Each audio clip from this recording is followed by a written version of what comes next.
Plant tissue में दो तरीके के हो सकते हैं। एक वो जो रैपिडली डिवाइड करते हैं और उनका नाम क्या होता है, meristematic tissue, and others are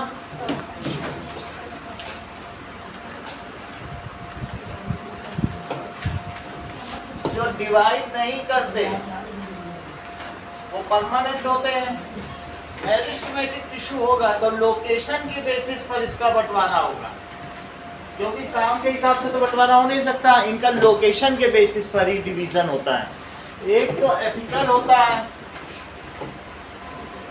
एक इंटरकैलरी, और एक लेटरल। कभी भी अविश लेटरल का मतलब होता है, जैसे एक हमारे पास ये बॉक्स है, तो क्या तुम मुझे बता सकते हो लेटरल का मतलब क्या होता है? लेटरल का मतलब होता है पीठ, इसका मतलब होता है बैक साइड। इसका क्या मतलब होता है? Back side. तो लेटरल, ये इसकी सरफेस क्या कहलाती है, बोलो? ये लेटरल है।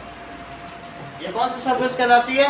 किसी भी बॉक्स में या कोई भी तुम्हारे हाथ बॉक्स आ जाए, उसको तुम ऊपर से देखो और जो न दिखाई दे तो वो लेटरल। ऊपर से देखो, न दिखेगा, क्या नहीं दिखेगा बताओ? ये नहीं दिखती, इसलिए इसको क्या कहेंगे? लेटरल। तो लेटरल को जो बढ़ा दे, जो लेटरल में पाया जाए, उस सारे टिश्यू के ग्रुप को क्या कहेंगे? जो यहाँ पाया जाए, यहाँ हो, तो उसको कहेंगे लेटरल मेरिस्टेम। बोलो, बात समझ में आ गई? अच्छा, अगर आपके पास एक क्यूब है, ये देखो ऐसा क्यूब है रिद्धि, तो क्या आप मुझे बताएंगे कि इसमें लेटरल साइड कौन सी होगी? ये वाली कि जो बेस में है वो होगी, या और कोई होगी? बोलो, कौन सी?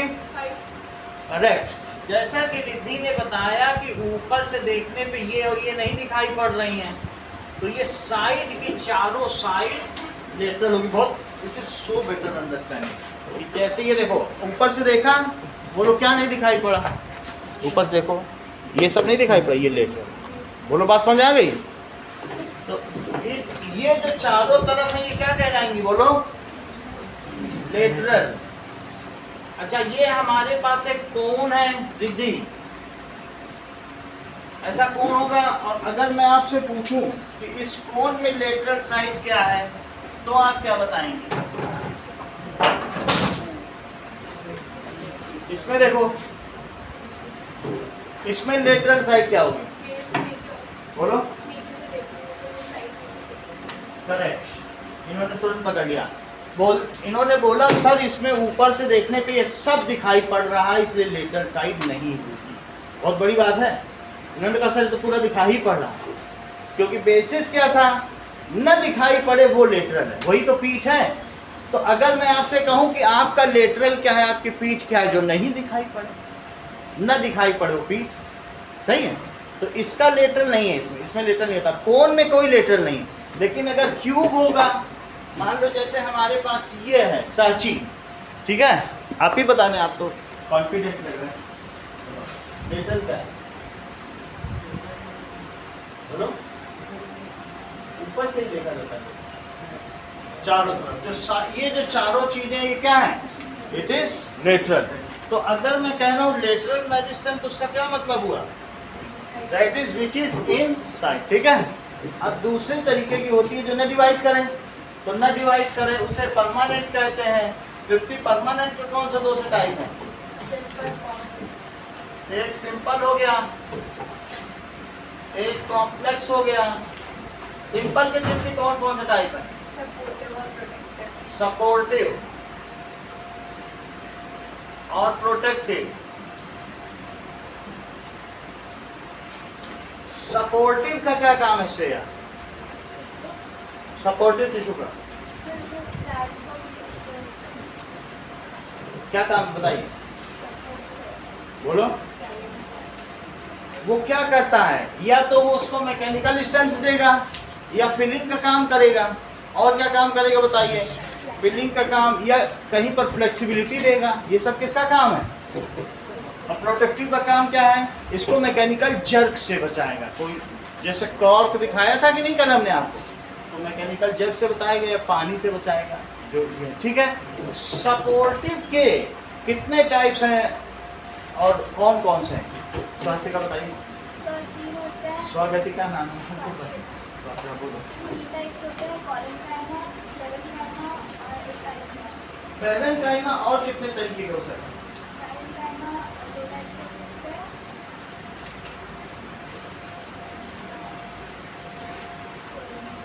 बोलो।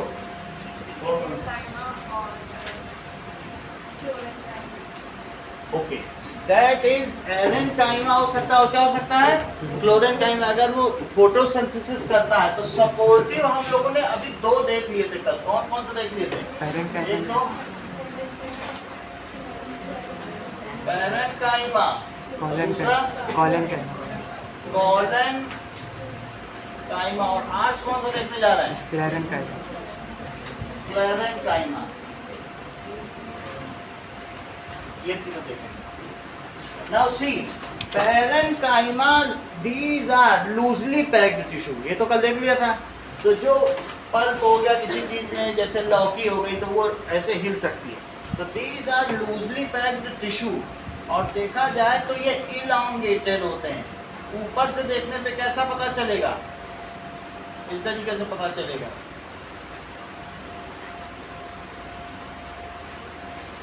ये तो इसकी सेल मेम्ब्रेन है, और सेल मेम्ब्रेन के अंदर ये पैरेंकाइमा है। नाउ ये न्यूक्लियस हो गया, और न्यूक्लियस के बाद एक वैक्यूल हो गया। इस तरीके का वैक्यूल मेरिस्टेमेटिक टिश्यू में नहीं मिलता, और किसमें मिलता है? दैट इज परमानेंट टिश्यू में मिलेगा। वहां पर वैक्यूल का कोई काम ही नहीं होता। ये इस तरीके का।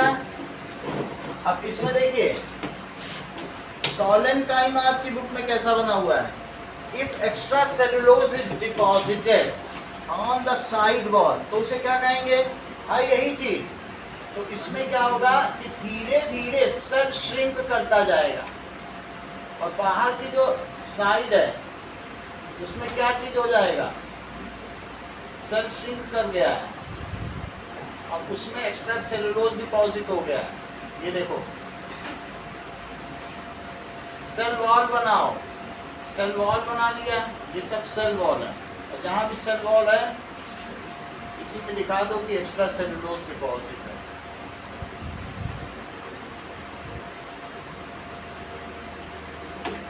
ठीक है। अब देखो, now there is at the corner what is deposited? यहाँ पे क्या डिपॉजिट हो जाएगा? एक्स्ट्रा सेलुलोज डिपॉजिट हो जाएगा।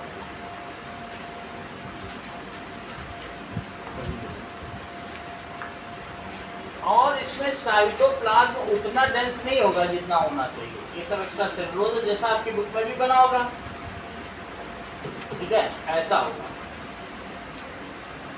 और इसके बारे में सारी चीजें कल बता दी गई। तीसरा कैसा होगा?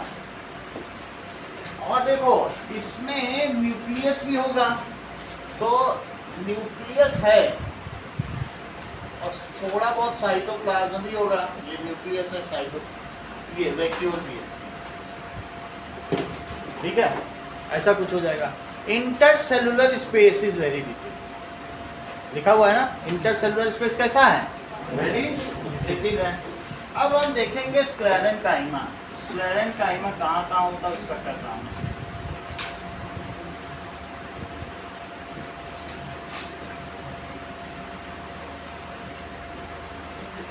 चलो, नाउ वैक्यूल भी दिखा दिया है। अगर ये ग्रीन है आपके में तो फिर फोटोसिंथेसिस भी करेगा। अब सोचो, it is live, it is live. ये क्या है? ये लाइव है, ये लाइव है, लेकिन ये जो चीज है ये क्या है? अगर ये पूरा किनारे किनारे में सेल के, ये देखिए, ये सेल वॉल है, ये सेल वॉल है। ठीक है, सेल वॉल रह जाए और अंदर का सेल मर जाए, जैसे नारियल का फाइबर कुछ ना रह जाए, सिर्फ क्या क्या रह जाए, सेल वॉल रह जाए, अंदर का सब कुछ खत्म हो जाए, और इसमें क्या चीज डिपॉजिट हो जाए, that is extra cellulose deposit हो जाए, तो फिर ये कैसा दिखेगा।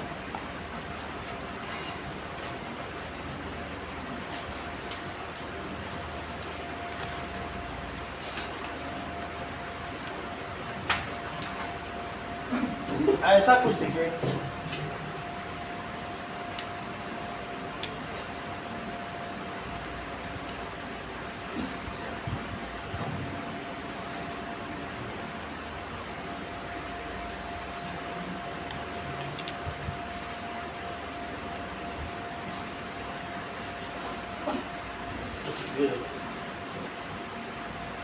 ऐसे में अगर नारियल का एक जूट है तो उससे वाटर दूसरे में भी आ जाएगा, एक सेल से दूसरे सेल में भी पानी आ जाएगा।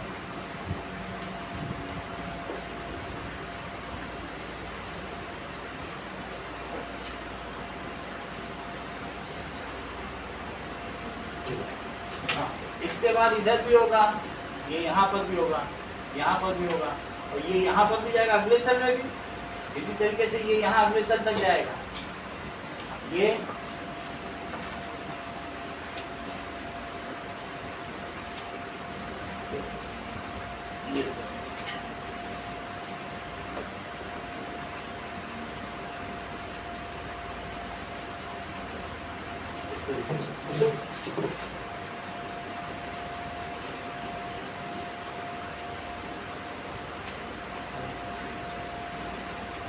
बुक से टैली करो, रिकंसाइल करो, क्या ऐसा ही टाइप ना है,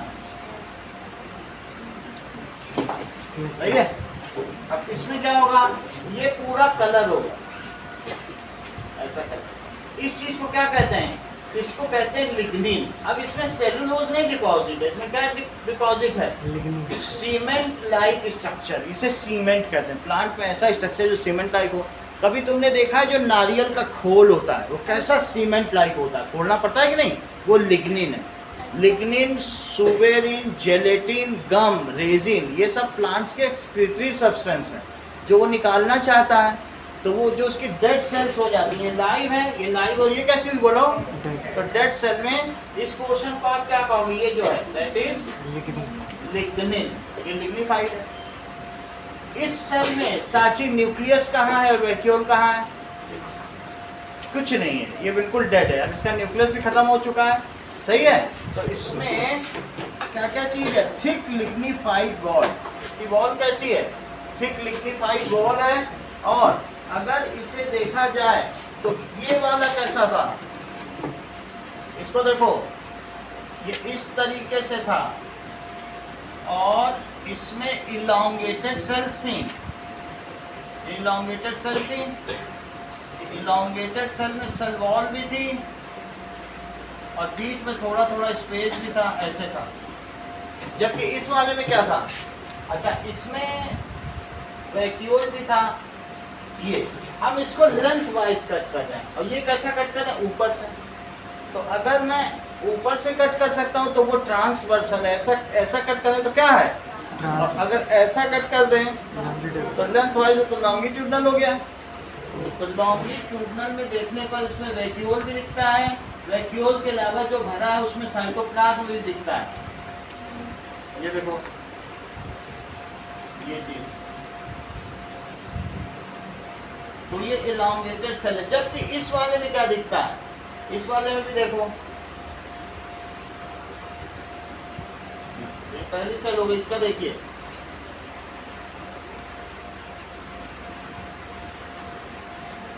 इन दिस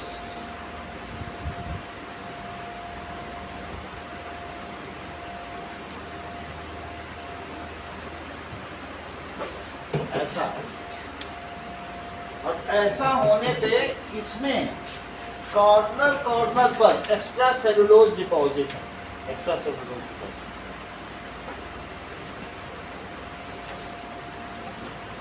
अगर आप 100% सेलुलोज, क्या कभी आपने 100% सेलुलोज देखा है अनुष्का कि नहीं देखा, बोलो, देखा है। जो रुई है जिससे हम दिया और बाती जलाते हैं वो 100% सेलुलोज है, जबकि आप जिस पेपर पे लिख रही है वो 99% सेलुलोज है, और जो कपड़े आप पहने हैं वो 98.5% सेलुलोज है। सही है। 100% सेलुलोज क्या है बताओ? कॉटन। और जो गाय खाती है वो 98.3% सेलुलोज है। जितनी घास और ये सब उगी हुई है ये सब सेलुलोज है, और इस वजह से इस वर्ल्ड को सेलुलॉइड वर्ल्ड कहते हैं। सही है। जिस लकड़ी पे आप लिख रहे हैं वो 97% सेलुलोज है। तो ये वर्ल्ड कैसा हुआ? सेलुलॉइड वर्ल्ड हुआ कि नहीं? समझ में आ गई बात कि नहीं? जब ग्लूकोज कंडेंस हो जाए, अपना सारा वाटर निकाल दे, वही ग्लूकोज सेलुलोज बन जाता है। तो कभी भी अगर आप रुई खाएं तो क्या पचा सकते हैं? नहीं पचा सकते। तो इसलिए जो आप खीरा खाती हैं वो 99.2% सेलुलोज। खीरा क्या है?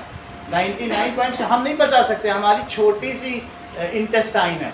तो हम खीरा रफेज के तौर पर खाते हैं। जब हम रेस्टोरेंट में जाते हैं तो हमको खीरा देता है, कहता है आधे घंटे पहले ये सैलेड खाइए, अपना ये जो डाइजेस्टिव ट्रैक इसे साफ तो करिए, पहले साफ होगा तभी तो खाना खाओगे, वो आधे घंटे पहले लग जाता है।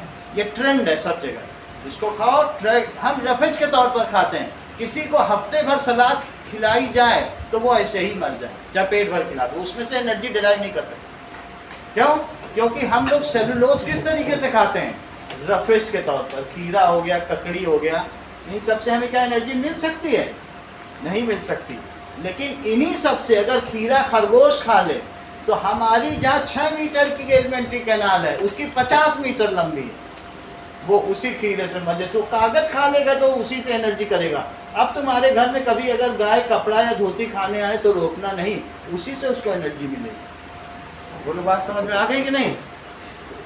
जहाँ जानवर सेलुलोज खा के उससे एनर्जी ले सकते हैं, हम सेलुलोज सिर्फ रफेज के तौर पर खाते हैं और अपना डाइजेस्टिव ट्रैक क्लीन करने के लिए खाते हैं। बोलो समझ में आ गई सेलुलोज क्या क्या है? अनुष्का, क्या तुमने कभी सेलुलोज देखा है? समझ में आ गई बात कि नहीं? तो अब हम बात कर रहे हैं, तो इसमें क्या क्या डिपॉजिट है बोलिए? Extra cellulose. क्या चीज डिपॉजिट है? किनारे किनारे पे थोड़ा सा एक्स्ट्रा सेलुलोज डिपॉजिट है। ये भी इलॉन्गेटेड, ये भी इलॉन्गेटेड, लेकिन अब धीरे धीरे ये कॉलन काइमा है, ग्लू प्लस एन काइमा। ये स्टिफ है। ये कैसा है? जैसा कि पिट्यूल में पाया जाता है। अब देखो बाकी सारी चीजें वैसी ही हैं। और अब लेकिन जब मैं स्लेरन काइमा की बात कर रहा हूँ तो स्लेरन काइमा में सब कुछ सूख गया है, और अल्टीमेटली ये जो इलॉन्गेटेड सेल्स हैं अब सिर्फ ये इतनी ही रह गई हैं। सब कुछ सूख गया, न्यूक्लियस चला गया, सेलुलोज भी चला गया, इसका सब कुछ ले लिया गया, बोला गया तुम सिर्फ सीमेंट लाइक पोर्शन रखो। तो ये वही चीज है, लेकिन जब ये डेड होने वाला है तो इसका स्ट्रक्चर कैसा हो गया बताओ? बोलो बात समझ में आ गई? ऐसा आपकी बुक में बना हुआ है, सही है? तो now it is parenchyma, collenchyma, sclerenchyma, और इसके बीच के जो ये ओपन पोर्शन इसे क्या कहते हैं? Narrow lumen. देखो लिखा है खाली जगह को, इसे क्या कहेंगे बोलो? Narrow lumen. अब आगे देखिए, let us write something about sclerenchyma.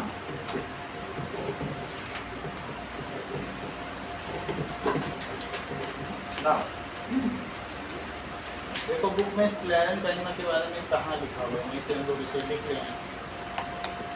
So sclerenchyma, अगले पेज पे देखो 63 पे सबसे ऊपर लिखा है। So it is, sclerenchyma क्या है?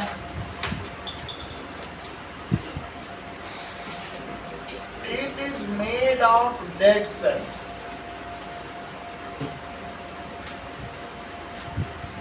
इसमें डेड सेल ही हैं।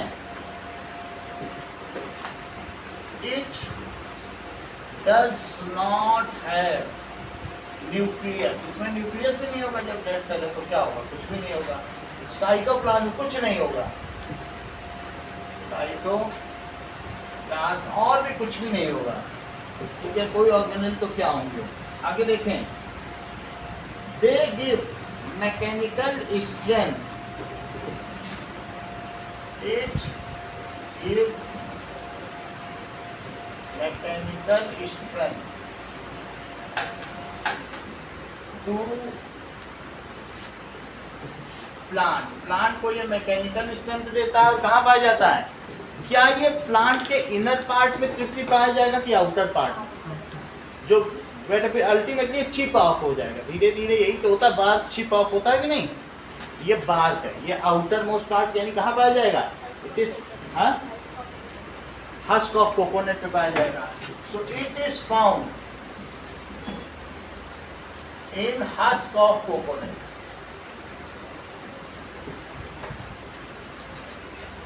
and in bark, ultimately bark chips off। ये bark किसी भी प्लांट को किससे बचाती है? उसको मैकेनिकल स्ट्रेंथ देती है और उसको किससे होती है? मैकेनिकल जर्ग से बचाती है। कोई लाठी मारे बार्क में तो क्या पेड़ को नुकसान पहुंचेगा? नहीं पहुंचेगा। सो मैकेनिकल स्ट्रेंथ देती है और उसे जर्ग से भी बचाती है। आगे देखिए, it is also found at seed coat. आम की गुठली देखी है, जो तुमको बहुत हार्ड पोर्शन लगता हो, वहां स्क्लेरेंकाइमा जान लेना, ठीक है। एंड अखरोट का ऊपर की वो देखा है खोल, अखरोट का खोल देखा है ना, वो भी है। जो चीज आपको ऐसा लगे कि खाई नहीं जा सकती है, स्क्लेरेंकाइमा को कोई खा सकता है क्या? तो एंड जो नट के कवर में होती है, एंड कवरिंग ऑफ नट्स। मूंगफली का छिलका क्या होता है? स्क्लेरेंकाइमा, वो भी यही है। ऐसी चीजें। अब देखिए, नाउ हाँ बोलिए। नहीं और टाइम, बाकी वो सब में तो क्वारंटाइन है।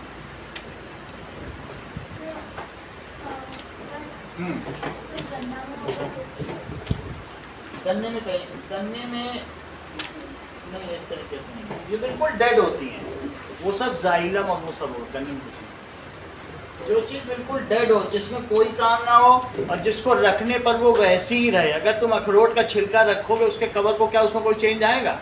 तो जो रखने पे बदले ना, वही स्क्लेरेंकाइमा। लेकिन गन्ने को रखोगे तो बदल जाएगा। ये बिल्कुल अलग होता है, आउटर पार्ट में पाया जाता है। वो बात समझ में आ गई? It is not, it is devoid of water, इसमें कोई वाटर कंटेंट नहीं होता। बताइए। बम्बू पूरी स्क्लेरेंकाइमा, बम्बू पूरा स्क्लेरेंकाइमा। सूखा बम्बू नहीं होता है जो, बांस, वो सब स्क्लेरेंकाइमा। अब देखो,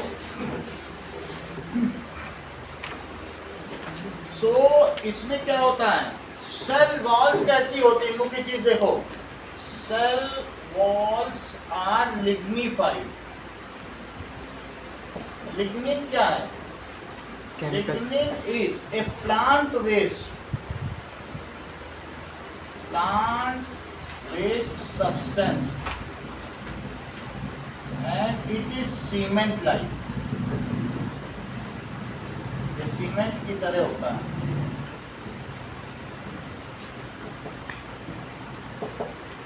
Dead cells are elongated and a space gap exists between cells and that is called narrow lumen। उस खाली जगह को क्या कहेंगे?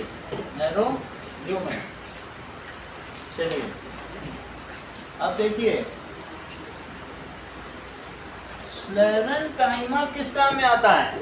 स्क्लेरेंकाइमा कभी भी नारियल के जूट से तुम फाइबर बना सकते हो, रस्सियां बनाने के लिए। It is used to make fibre, या that is, it is fibrous in nature, so it is used to make ropes.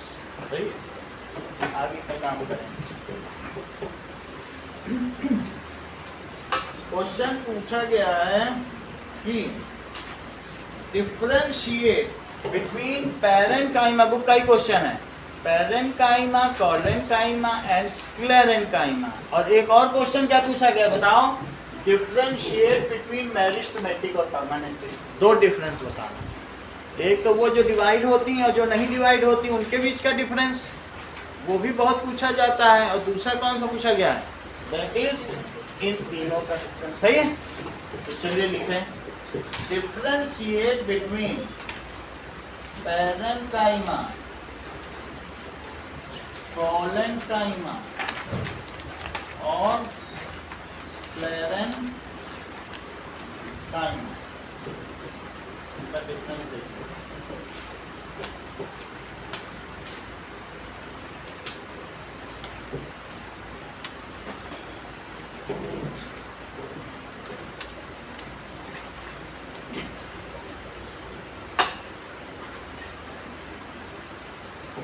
Difference between parenchyma, collenchyma, sclerenchyma.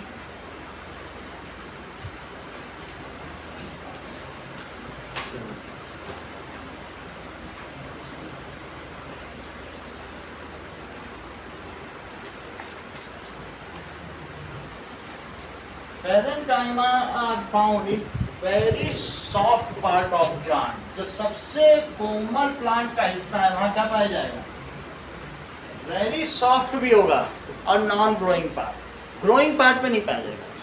Growing part में तो मेरिस्टेमेटिक ना, बिल्कुल बिल्कुल। It is found at the storage sites and leaves. So parenchyma कहाँ पाया जाएगा, it is found at very soft part of plant. अब इस बोलो कोलेन्काइमा कहाँ पाया जाएगा, जो कैसा होगा, प्लांट का कैसा पार्ट होगा जहां पर कोलेन्काइमा पाया जाएगा, एक्स्ट्रा सेलुलर। ऐसे पहचानो कैसे, which is elastic and flexible. ऐसे देखिए, जो चीज घूम जाए फिर टहनी है, ऐसे ऐसे वहां पर होगा, इलास्टिक और फ्लेक्सिबल। सही है, सो it is found at places elastic and flexible। और जब ये कहाँ पाया जाएगा, that is matured part of plant, it is found at जो mature part होंगे of plant having no water content, उसमें कोई भी वाटर कंटेंट नहीं होगा, इसकी सेल्स डेड हो चुकी होंगी। जबकि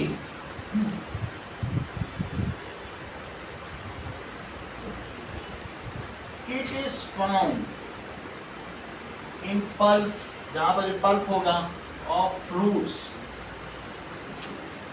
एंड वेजिटेबल एंड लीव्स, इसकी ये लोकेशन है। जबकि it is found in twig, टहनी, ट्विग किसे कहते हैं, पीटियोल, डंठल एंड मिड रिब। और जब ये कहाँ पाया जाएगा, it is in bar, husk of coconut, husk of coconut. It is made of live cells. ये क्या होगा, it is made of live cells. It is made of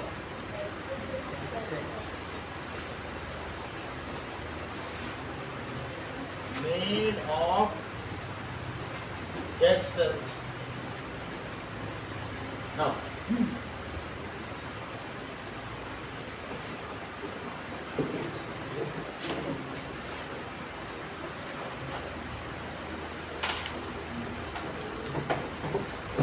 इसमें सिर्फ सेल वॉल रहेगी, कुछ नहीं रहेगा। तो इसमें थिन सेल वॉल है, जबकि इसमें कैसी है, थिक और इरेगुलर है, और इसमें वेरी, तीनों में अंतर।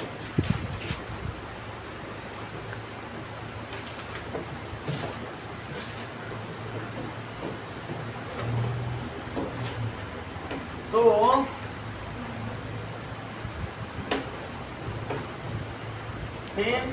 cell wall,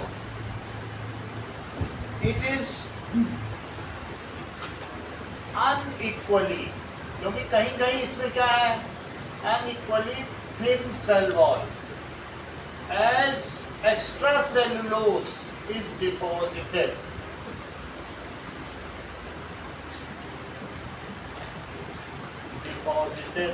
At corners पर आप देखें तो यहाँ पर क्या चीज दिखाई दे रही है, इट इज, अभी आपको अनुष्का ने बताया कि सेलुलोज क्या होता है, तो इसमें एक्स्ट्रा सेलुलोज डिपॉजिट होता है, जबकि इसमें क्या होगा,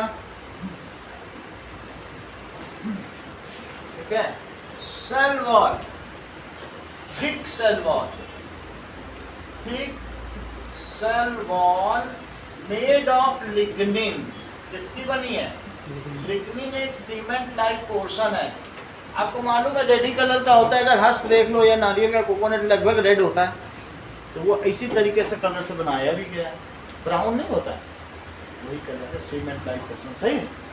तो ये कैसा, और इसमें नो सेलुलोज डिपॉजिट, कोई इसमें सेलुलोज डिपॉजिट है सेल वॉल में, ठीक है, thin cell wall with no cellulose deposit.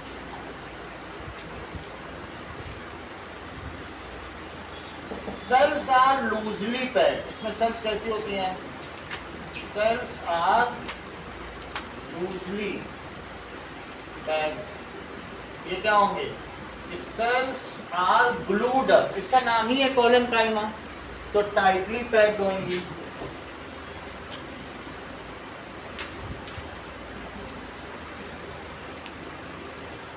Tightly packed है, और इसमें भी सेल्स टाइटली पैक्ड है, रिजिड, ये रिजिड है और जबकि ये फ्लेक्सिबल है।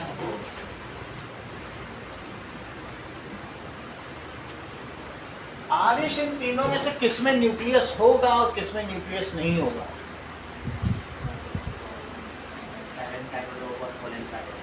सही है, तो लिखो nucleus present, nucleus present, nucleus absent, इसमें डेंस साइटोप्लाज्म है, लिटिल लेस साइटोप्लाज्म और नो साइटोप्लाज्म, साइटोप्लाज्म तो सूख गया बिल्कुल, उसमें क्या बचेगा, ठीक है, तो इसलिए dense cytoplasm, less dense cytoplasm, थोड़ा बहुत ही साइटोप्लाज्म, पिटियोल को दबाओगे या मसलोगे तो बहुत जूस नहीं निकलेगा, और जबकि ऐसे किसी जो पल्प जिसमें है, और इसमें क्या है, नो साइटोप्लाज्म, ये क्या कहते हैं, ये their job is filling and storage of plant, क्या जी, पैकेजिंग, सही है, so it is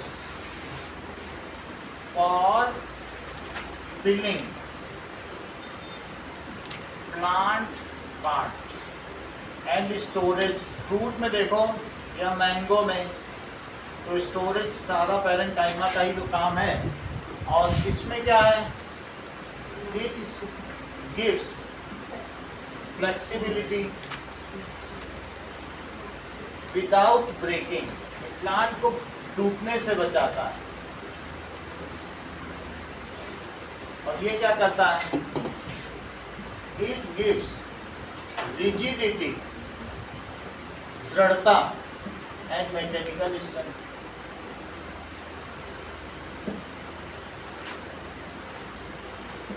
तो तीनों चीजों रहेंगी प्लांट में। इन दोनों में फोटोसिंथेसिस पॉसिबल है, जबकि उसमें फोटोसिंथेसिस पॉसिबल नहीं, वो डेड हो चुका है, अब उसमें सेल ही नहीं रहेगी, कोई नस्ल ऑर्गेनल है, इतना लिख देना काफी रहेगा। सर तो पहले वाले में इंटरसेलुलर स्पेस ज़्यादा होगी, ये तो लिखा ही नहीं, इसको लिखो तो बिल्कुल सही आपने बताया, इंटरसेलुलर स्पेस मोर और इंटरसेलुलर स्पेस लेस और नो इंटरसेलुलर स्पेस, देखिए intercellular space is more intercellular space is less, और इसमें नो इंटरसेलुलर।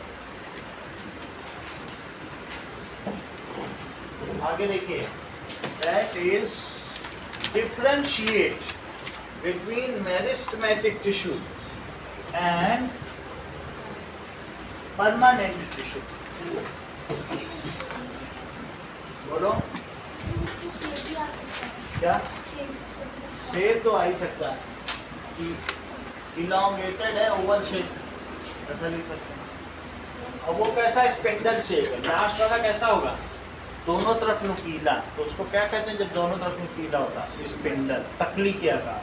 हिंदी में तकली बनती है, स्पिंडल तकली कोई कहते हैं। मेरिस्टेमेटिक टिश्यू, और दूसरा कौन सा है? Permanent tissue.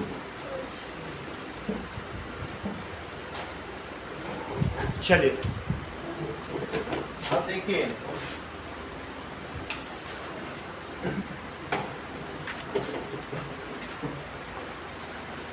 मेरिस्टेमेटिक टिश्यू किस प्रकार की होती हैं? दीज आर स्फेरिकल हो सकती है, पॉलीगोनल हो सकती हैं, और ये अनडिफरेंशिएटेड है। आपको देखो 3 तरीके की बताई, सब अलग अलग तरीके की थी।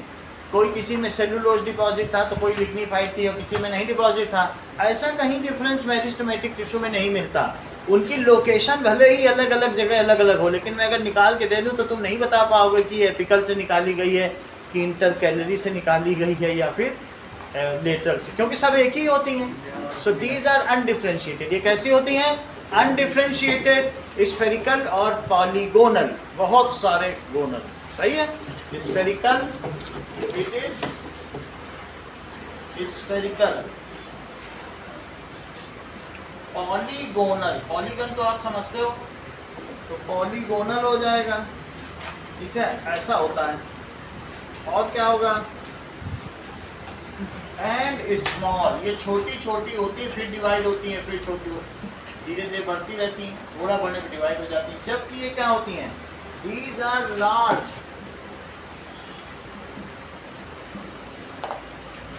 Differentiated.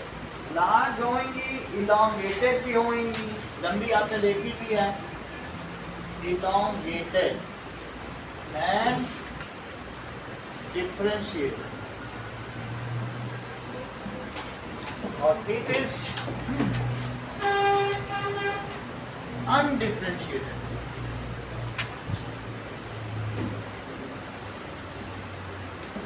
Its types are based on its location. Its types are based on its function. इसके भी 3 टाइप हैं, और इसके भी 3 टाइप हैं। इसमें उसकी कहाँ पाई जाती है, और इसमें क्या काम करती है, क्योंकि यहाँ फंक्शन हो गया, काम का बंटवारा हो गया। Its type is based on, is based, its types किस पर based हैं? Are based on location. Its types are based on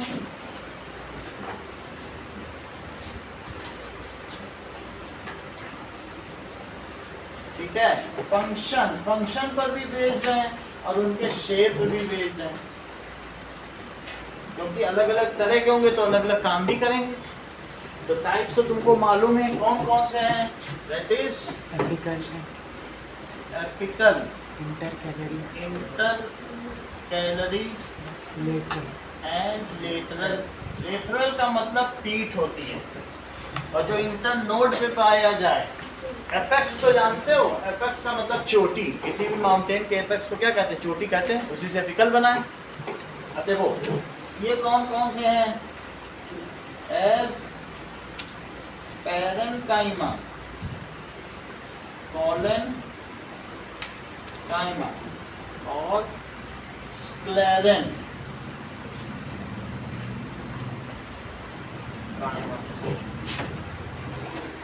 अगला देखिए, मेरिस्टेमेटिक टिश्यू में इंटरसेलुलर स्पेस प्रभाव ज्यादा रहेगा कि कम रहेगा उससे? बिल्कुल सही। सेलुलर स्पेस इज एब्सेंट, जैसा कि प्रभात ने बताया।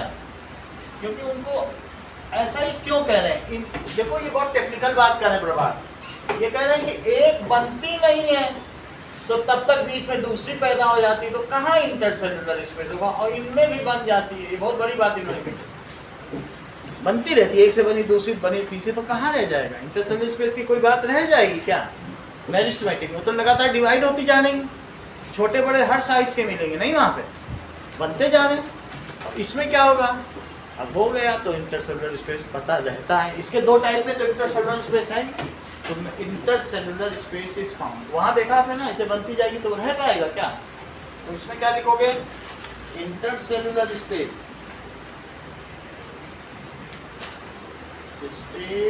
इज फाउंड, ठीक है, इन सम टाइप्स। वैसे इसकी दो टाइप्स हैं, तो in some types, in some of them.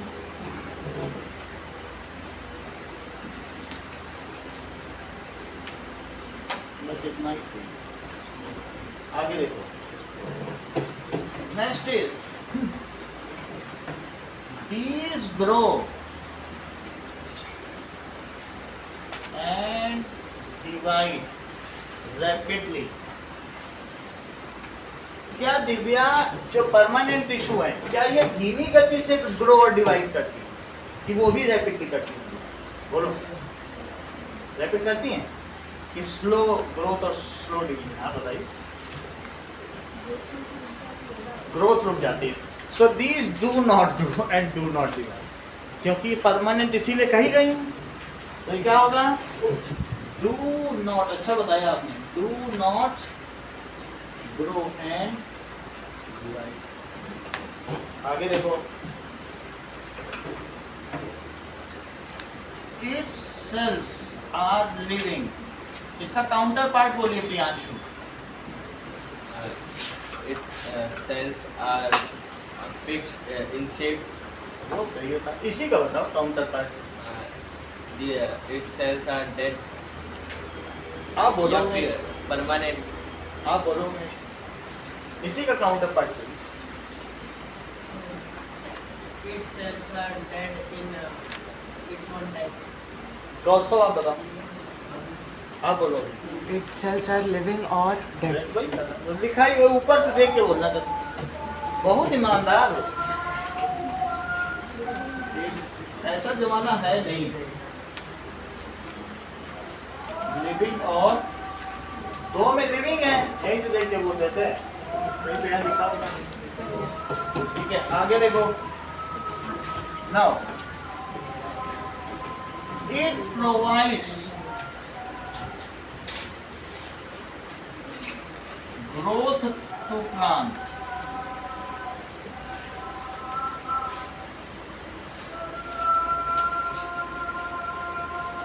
Swastika, इसका काउंटर पार्ट बोलो। Its function is to provide mechanical strength. ठीक है, storage, mechanical strength and flexibility, तीन चीजें दे रहा है। Storage, flexibility, mechanical strength to plant. It provides storage, mechanical strength, यांत्रिक दृढ़ता, and flexibility। अगला देखें। Sir, एक में division of labor नहीं होता है, इसमें होता है। बिल्कुल सही।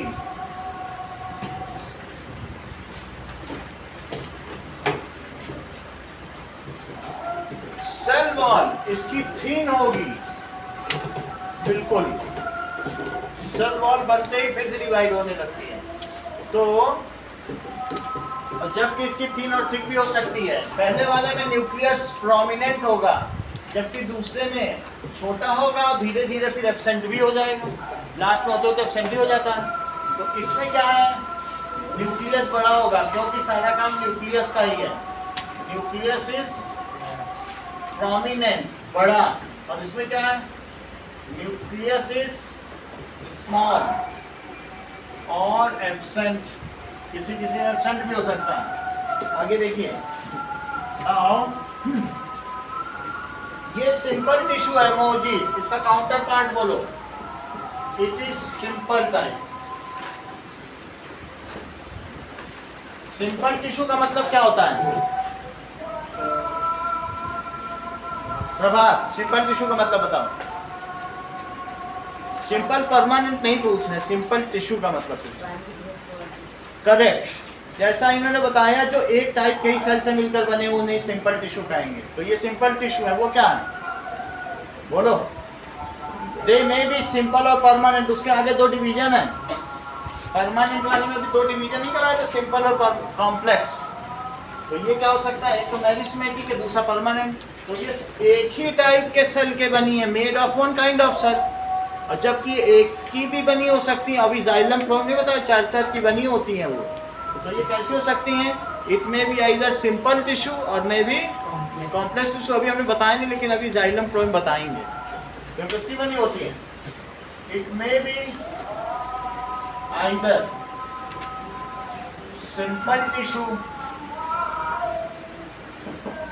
कौन कौन सी हो सकती हैं? जैसे कि सपोर्टिव और ये वाली प्रोटेक्टिव। और क्या हो सकती है दूसरी? कॉम्प्लेक्स टिश्यू, जो कि कईयों की बनी हुई है।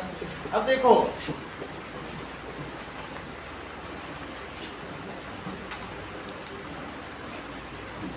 इसके जो सेल ऑर्गेनल्स होंगे वो कैसी होगी? इट्स सेल ऑर्गेनल्स बहुत छोटे छोटे होंगे। सेल ऑर्गेनल्स आर स्मॉल, और उसमें फुली मैच्योर हो चुके होंगे, क्योंकि सेल ऑर्गेनल की जरूरत होती ही नहीं है डिवाइड करने के लिए। Its cell organelles are small, nucleus है बस तो डिवीजन हो जाएगा। और जबकि एक बार न्यूक्लियस है, अब सेल को रहना है तो सब गोल्जी ऑपरेटर के लिए पूरा एक शहर बसाना होता है, तो इसमें सेल ऑर्गेनल्स कैसे होंगे? बड़े होंगे। तो सेल ऑर्गेनल्स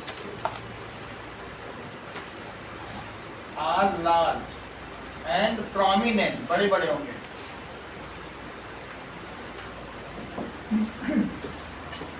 अच्छा, इसके अलावा ये मेटाबॉलिकली एक्टिव होती हैं। जैसे छोटे बच्चों में क्या होता है, मेटाबॉलिज्म बहुत तेज होता है, थोड़ी थोड़ी देर में उनको भूख लगती है।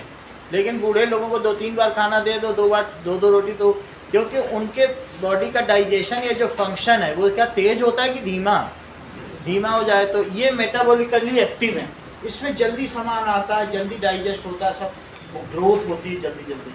बच्चों में आप लोगों में मेटाबॉलिज्म ज़्यादा है, लेकिन क्या बूढ़ों में ऐसा होगा? These are having metabolically active, और जबकि वो कैसा होता है? Metabolism is slow. ठीक है, मेटाबॉलिज्म का मतलब है प्लांट के अंदर होने वाली केमिकल रिएक्शंस, इसमें ज़्यादा है और इसमें कम है। सो इट इज मेटाबॉलिकली एक्टिव।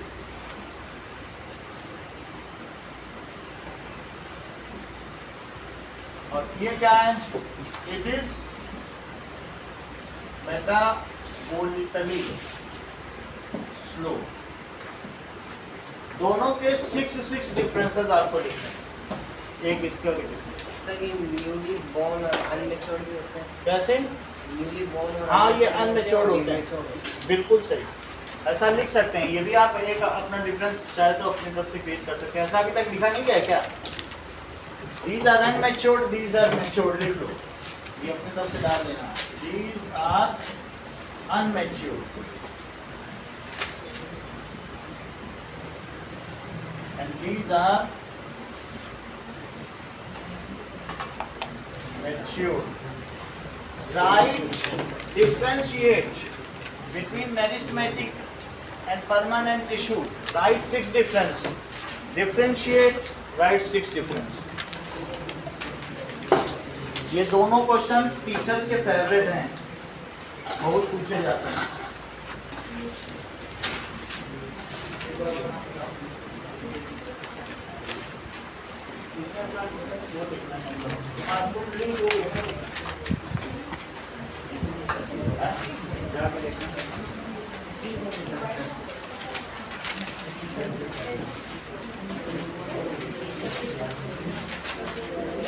कल का सब वीडियो भेजा तुम्हारे पास पहुंचा नहीं है? मिल गया।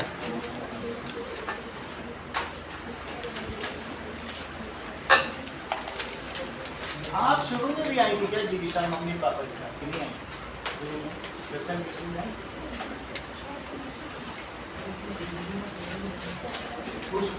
अच्छा, इसमें डिवीजन ऑफ लेबर नहीं होता, उसमें डिवीजन ऑफ लेबर होता है। सही बता, उसमें डिवीजन ऑफ लेबर नहीं होगा। चलो,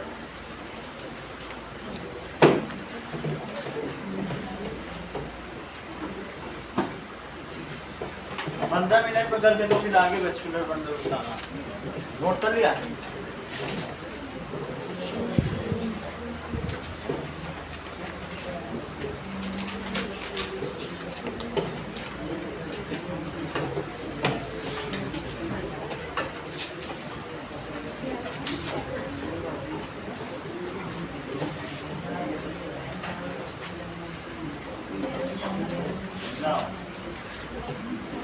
देखो अभी अभी इन्होंने बताया है, इसने उमेश ने बताया ना, उमेश से पहले नो, ये उमेश का पॉइंट माना जाएगा आज से। No division of labour, that is division of labour.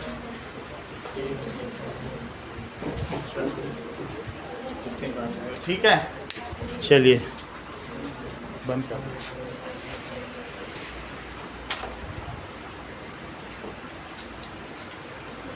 अभी तक हम लोगों ने देख लिया इसके दो टाइप्स हैं, और दो टाइप्स में फिर ये भी देखा इसके भी दो टाइप्स हैं, ये भी देखा कि इसके भी दो टाइप्स हैं।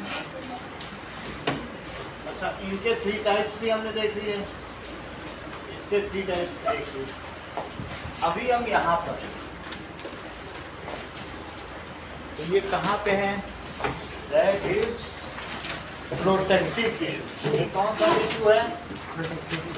देखो, परमानेंट में सिंपल, आशना और कॉम्प्लेक्स हुआ तुम्हारा कि नहीं हुआ? सिंपल और कॉम्प्लेक्स हुआ। सिंपल के 2 टाइप है, कौन कौन से बोलो? सपोर्टिव और प्रोटेक्टिव। प्रोटेक्टिव। तो अभी आप प्रोटेक्टिव पर हैं, इतना तुमको बताएंगे। ठीक है, प्रोटेक्टिव के बारे में हम देखें ना। प्रोटेक्टिव टिश्यू का काम क्या है? तो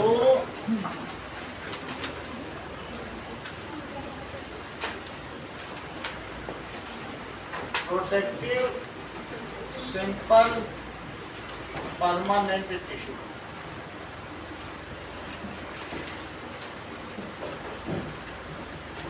it protects plant part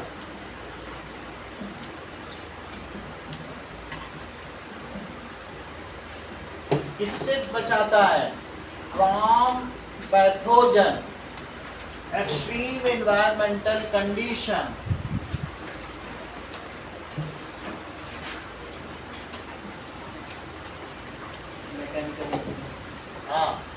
condition, mechanical injury या मैकेनिकल जर, दोनों एक ही बात है, जर या इंजरी।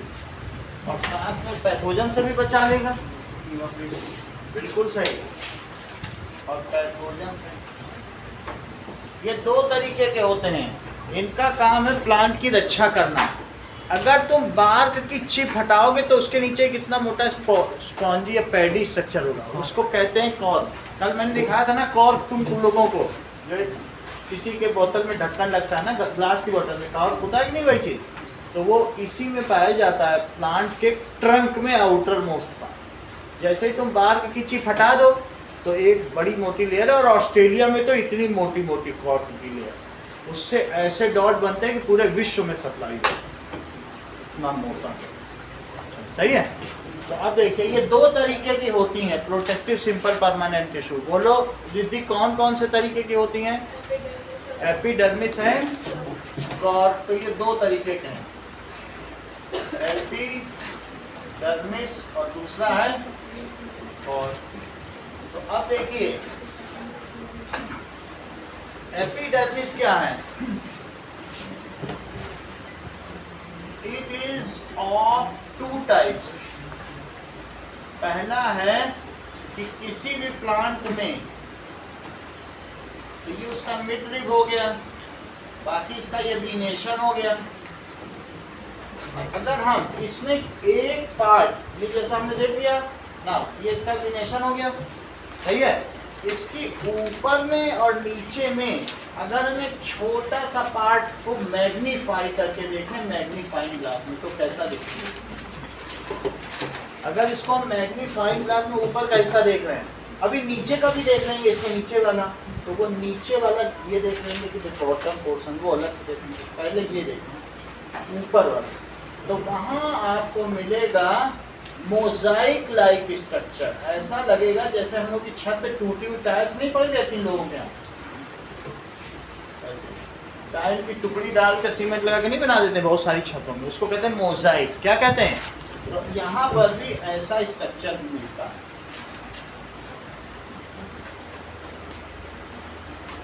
ये देखो इस तरीके का स्ट्रक्चर, ये स्ट्रक्चर इस तरीके से है। It is impermeable to water. क्या इसमें वाटर जा सकता है? एक सेल थी, ये सिर्फ कितना थी इसके ऊपर बोलो? जैसे लीफ है, लीफ की जो आउटर लेयर है, एक ऊपर की आउटर लेयर होगी और एक लोअर एपिडर्मिस, इसको कहोगे अपर एपिडर्मिस और इसको क्या कहोगे? Lower epidermis. तो पहली चीज बताई गई है इसकी, जो दूसरी है एपी और डर्मिस। एपी का मतलब आउटर और डर्मिस का क्या मतलब होता है? स्किन। देख लो, आउटर स्किन। अभिनव, एपिडर्मिस, एपिडर्मिस के नीचे हाइपोडर्मिस, हाइपोडर्मिस के नीचे एंडोडर्मिस। तीन तरीके की त्वचा होती है। अच्छा, हम लोगों में ये एपिडर्मिस, हम लोगों में बीच वाली त्वचा को मीजोडर्मिस कहेंगे, लेकिन प्लांट में उसे हाइपोडर्मिस कहेंगे। कौन सी तीन त्वचा बताई, बताओ प्लांट की? एक है एपिडर्मिस, बीच में हाइपोडर्मिस, और फिर उसके नीचे अंदर वाली एंडोडर्मिस। डर्मिस का मतलब क्या होता है? स्किन। तो that is middle skin, inner skin, और ये क्या कहलाएगी? Outer skin. अच्छा, अब इसके बारे में देखें। ये तो मैंने ऊपर का दिखा दिया, तो मैं इसका क्या नाम लिखूं बताओ? That is upper epidermis. जैसे कौन सी है? अपर। और जो नीचे वाली होगी उससे क्या कहोगी? Lower epidermis. सही है। तो अब ये लोअर देखो, ये प्लांट के निचले तरफ से, तो कैसा होगा? अच्छा, ये सब यूनिन्यूक्लिएटेड है, यूनिन्यूक्लिएटेड है और लैमिनार फ्लो है, लैमिनेटेड है। एक लैमिनार लेयर बना देंगे, लेयर लेयर्ड है, और ये इम्परमिएबल टू वाटर। इसमें तुम कितना भी पानी रख दो, पत्ते में पानी रख दो, मजाल है बूंद कहीं चला जाए, तो इससे कहीं नहीं जा सकता। सही है। It is impermeable to water, mosaic like structure, uninucleated. लेकिन अब नीचे की जरा देखो, तो नीचे की अभिनव जब मैं देखता हूँ तो ऐसा पा रहा हूँ, एक ऊपर की देखिए अपर एपिडर्मिस और ये लोअर। लोअर एपिडर्मिस में अभी वीडियो में भी देखेंगे, ये देखने को पता चलता है कि अरे इसमें इस तरीके का कुछ स्ट्रक्चर मिल रहा है, ये लोअर एपिडर्मिस। और ऐसे एक दो स्ट्रक्चर नहीं मिल रहे हैं, कितने मिल रहे हैं? That is millions of structure, जो खुलते और बंद होते रहते हैं। उन स्ट्रक्चर्स को क्या कहते हैं? स्टोमेटा। तो ये stomata, these are opening and closing and regulate. ये किसको रेगुलेट करते हैं? रेगुलेट वाटर मूवमेंट को। ये अच्छा, इनमें ग्रीन कलर के पिगमेंट भी पाए जाते हैं, जिसकी वजह से ये फोटोसिंथेसिस भी कर सकते हैं, इनको स्टोमेटा कहते हैं। और बाकी ये जो चारों तरफ हैं, ये तो एपिडर्मल सेल हैं। ये सब क्या हैं? एपिडर्मल। ये मिला के अपर एपिडर्मिस है। और ये कैसा है? Lower epidermis. और ये है स्टोमेटा। क्या अविश आप मुझे बताएंगे कि लोअर एपिडर्मिस में स्टोमेटा पाए जाते हैं, यहाँ पाए जाने, यहाँ नहीं पाए जाते, क्यों?